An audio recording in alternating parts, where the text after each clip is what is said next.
you have done in moving this country forward. So some people, it doesn't matter how much we have put in, it's as if we are doing nothing. Nigeria has become kind of an irony. The more you look, the less you often see. But I think it's important for us to also agree that we can change the trajectory. That's why you people are saying this, you're still doing what you know how to do best. And that's why on this side too, we'll still continue to do what we know how to do best. I had a parley with the senior editors of the media some time ago. And one of them showed a very serious concern. He said, look, we'll monitor, we'll watch your Senate hearing and all what you stand for. We've studied your history over the years. He said, but one thing that I feel concerned about is how we are going to end. He said, if you look at the story of your predecessors, that for you to have agreed to take up this job, are you not worried about how you are going to end? And I told him, doesn't matter how you look at it, somebody must do this work. Somebody must do this job. And in any case, how have my predecessors ended? How have they ended? It depends on your perspective. People who did well will end well. People who do wrongly will end wrongly. You can't say some of those guys have not really ended well. Today, one of them is an NSA in this country. If he has not done well, he wouldn't have been considered for that position. So when you look at, I'm just saying that to buttress our predicaments, our challenges as a society. You see, the question was asked, not necessarily because of me, but the guy would have ruminated over it, would have thought, look, can we really move forward in the area of anti-corruption in Nigeria? Are we serious about it? Can we do something about this thing? Are we not deceiving ourselves? And I'm very sure that's what is going on in the mind of so many of us. But if we should continue along that line, in the next 20 years there will be no Nigeria. And trust me, by virtue of some of the things we have discovered. So it's important for us to come together and be resolute and agree that this task can be done. Foreigners will not come and sanitize our system for us because they have their own problem they are grappling with. And that's the essence of this, parley this morning. I thank you for all you have done. You have made your impact one way or the other. And moving forward, we are going to work together. Without the civil society, probably they would have clamped down on the EFCC and ICPC. There will be nothing like anti-corruption agencies again in Nigeria. And trust me, that's the truth. Because I look at the petitions that come in. Most of the serious petitions we are handling now came from civil society. I mean, about 80% of serious petitions we are handling came from civil society. So, assuming we don't have, very, serious civil society in Nigeria, you can imagine what would have happened to us as a nation. So, once again, I want to thank you. Don't let us be discouraged. You may not have seen Nigeria where you think Nigeria should be, but when you keep doing what we know how to do, one day we will see the light at the end of the tunnel. So, on behalf of the entire management of EFCC, I want to thank you.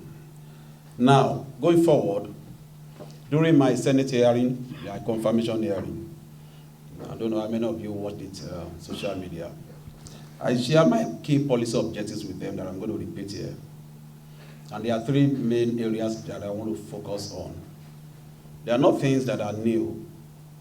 They are things that are already established in our strategic plan for 5 years, even before I became chairman. But what is important is not just have a strategic plan.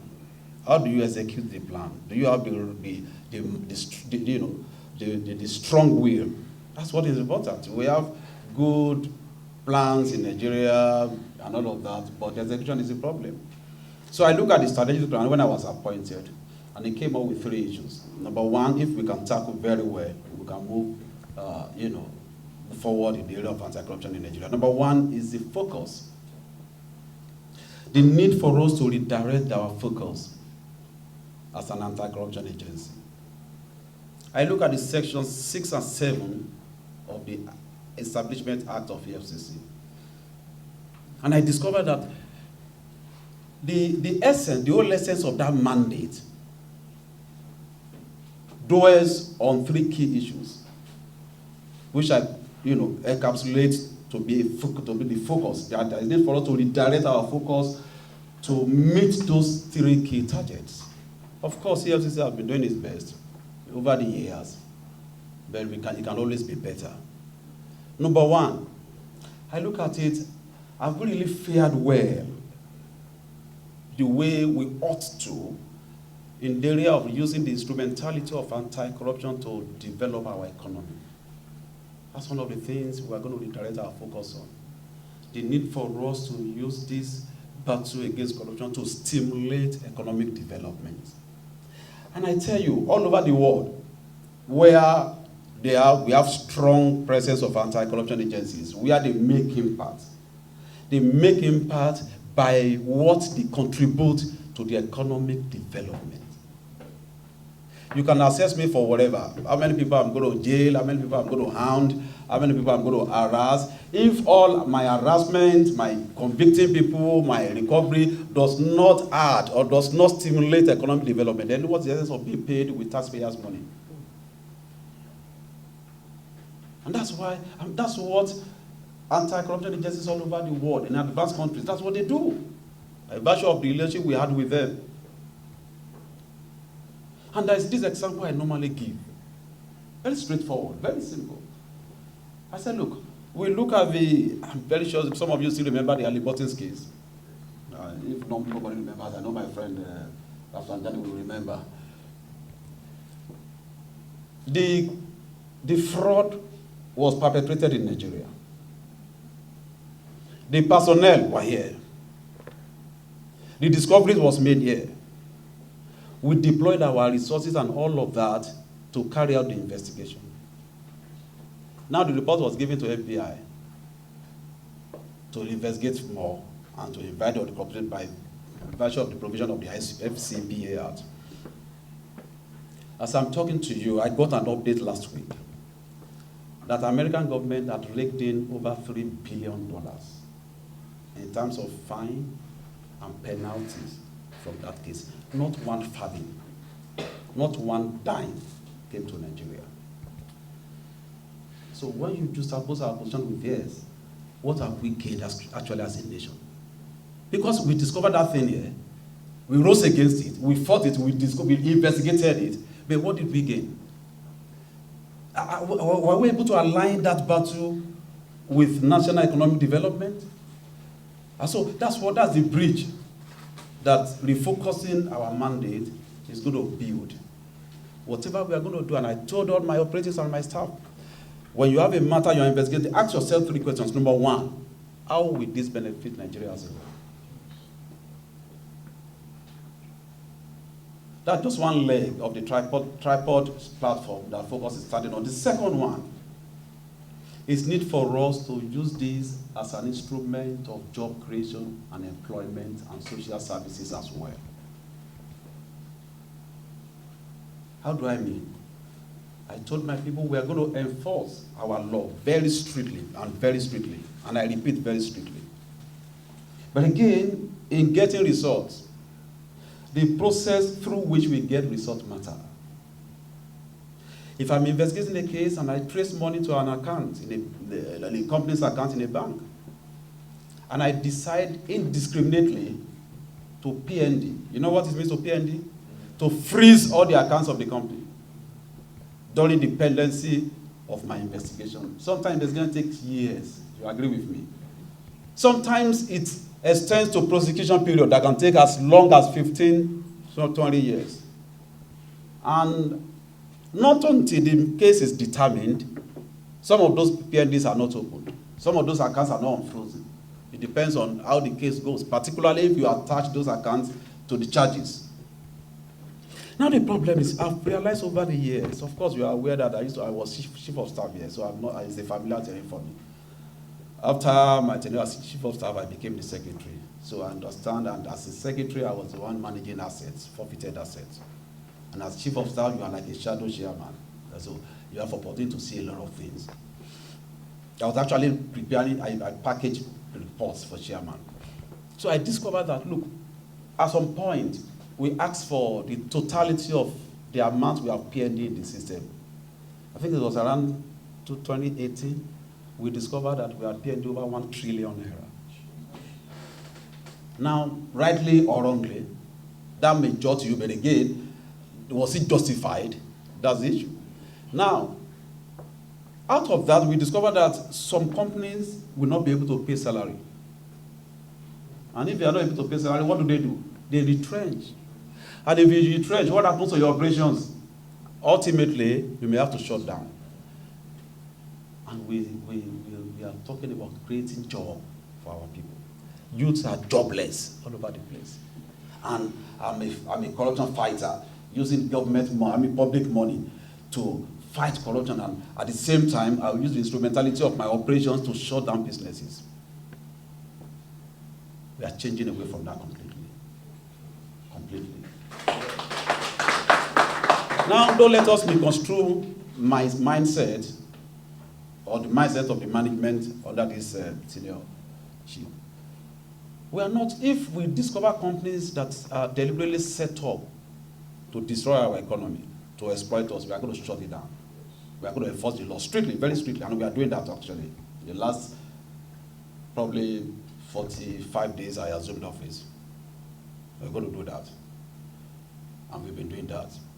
But what I'm saying is, when you trace process of crime to a particular account, and you know that it's a going concern, it's a big company that have employed thousands of people, if they were not set out to destroy our economy, they have actually contributed much to the economy. Why don't you separate the process of crime from the legitimate fund? Let the company run. Let salaries be paid. Don't shut down businesses while you deal with the issue of your investigation. And I've also given a directive that henceforth, we are going to change our approach to the way we mark properties.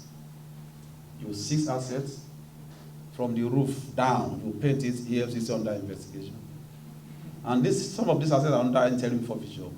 We are supposed to be generating rents and all of that. The moment they see EFCC, nobody wants to live there. It's like that property is stigmatized. The Director of Operations has released a memo to all our zonal commands.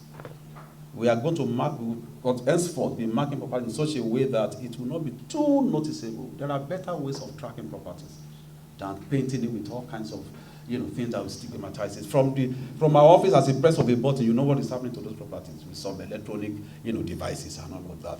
That's how we tend to refocus. The third leg is the need for us to use the instrumentality of anti-corruption as well to create a conducive regulatory atmosphere for financial discipline in Nigeria. And what do I mean by this? We are going to adopt what I call policy review of most of our high-profile cases. I was opportune to deliver a lecture during the minister's retreat a few weeks ago. And that's one of the things I told them. What lesson have we learned from P&ID case? Because time and time over, Ali Button came, and went there, some other ones, some of these IOCs, there are 2 other prominent cases like that. Came and gone, and all of that. Yet, we fell into trap of P&ID. Now there's another big one now we are handling. That probably P&ID will be shy play to that. And if we are not careful, that will almost ruin our foreign reserve. We are working on it now to see how we can vitiate that arbitration and all of that, create loophole by way of fraudulent activities in the process of awarding the contract. So the question is, we don't even learn from some of these cases. Now, you know what FBI did with Ali Button, with IRS? Having fined them, of course, they filed charges against them too, but they plea bargain and all of that. You know what they now did? They now develop what we call a regulatory regime for them. If you violate this next time, we are not just going to do this, we'll do this, and that is what we call a policy review. What are we going to learn from some of these cases? And so what I've asked them to do now, the team that handle P&ID, is that they should come up with a very comprehensive report. What has gone wrong? Where did we miss it? in the process. Then we are going to present it to the government. This is what we discovered. So that next time when you are going to an award of major projects like this, these are the pitfalls you need to avoid. Now the question is, if you keep doing that, then you will have work to do again as EFCC. Is that true? That can't be true. That can't be true. That's about focus.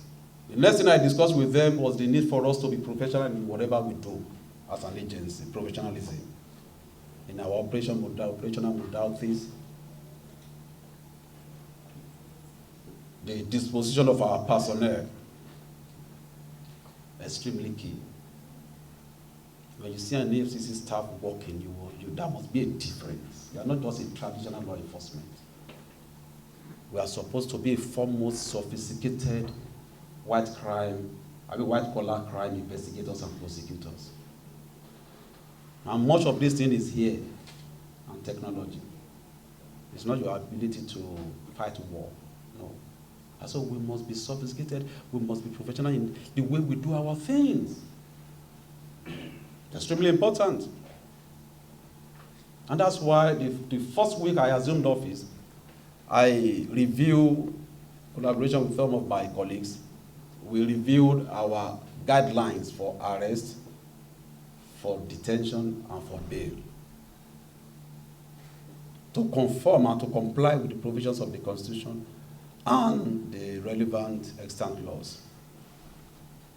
If the Constitution says release under 48 hours, if you are not charged to court, you release. So be professional in what you do. Because whatever you do as an anti-corruption agency, be the way people focus attention on us. What every step we take is going to attract attention and subject to, criticisms left, right, and center. I know you can't do this work without necessarily, but again, let us minimize it. That's the real essence of, being professional in whatever you do. And thirdly, I also spoke about the rule of law.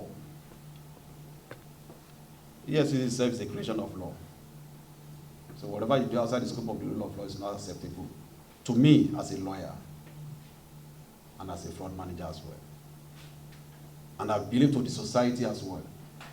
Because I'm on this side today. I may be on the other side tomorrow. Not on the side of being a suspect or, but what I'm saying is, you see, yes, don't do to others what you don't want to be done to you. No. Now, another argument is, look, with this your key policy objective, rule of law, can we really fight corruption by strictly adhering to rule of law in Nigeria? Rule of law itself is like an ass. You use the law to fight the law. That's my position about that. If I'm going to disobey you, I will use the same law to disobey you. So that my disobedience will not be in violation of the law. My disobedience is going to be in compliance with the law as well.